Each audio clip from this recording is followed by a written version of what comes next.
Germany another step Germany in its marks a nuclear historic turning phase. point in its decades-long debate over nuclear energy. In Gundremmingen, the once towering symbols of power, two massive cooling towers, have been reduced to dust in memory. The controlled demolition marks the physical end of one of the nation's largest nuclear power plants, and with it, an era that shaped modern Germany's energy landscape. As dawn broke, crowds gathered at a safe distance.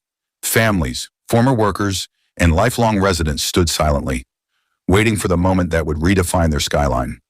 When the countdown began, a hush fell over the crowd. Seconds later, thunderous explosions echoed across the Bavarian countryside. The towers crumbled in perfect symmetry, sending a huge plume of smoke into the morning sky.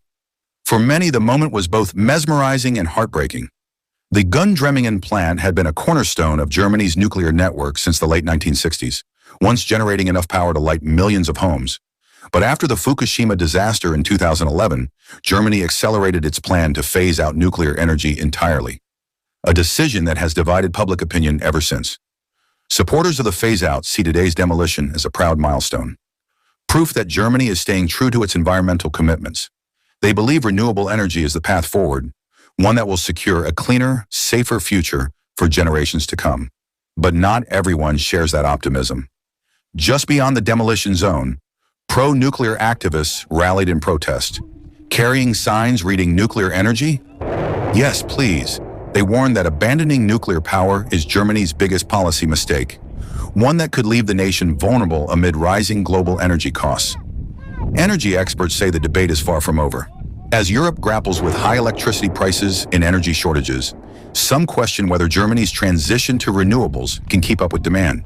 The dismantling of Gundremmingen is both symbolic and practical, removing infrastructure, but also reigniting an old argument about energy independence, climate goals, and national security. For me, I have to be honest. And I only saw the first tower. I didn't see the second one at all. I just saw the big cloud. But it's still very emotional for me. It's a great landmark, and now it's history.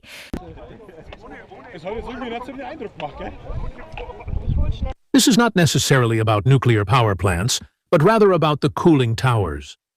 And it has nothing to do with being for or against nuclear power. It has nothing to do with that at all. I spoke with some opponents of nuclear power today, and I spoke with supporters of nuclear power. The mood is similar everywhere. A piece of home is being lost, and that is the situation. And it is indeed significant in that a small landmark is being lost. The cooling towers were a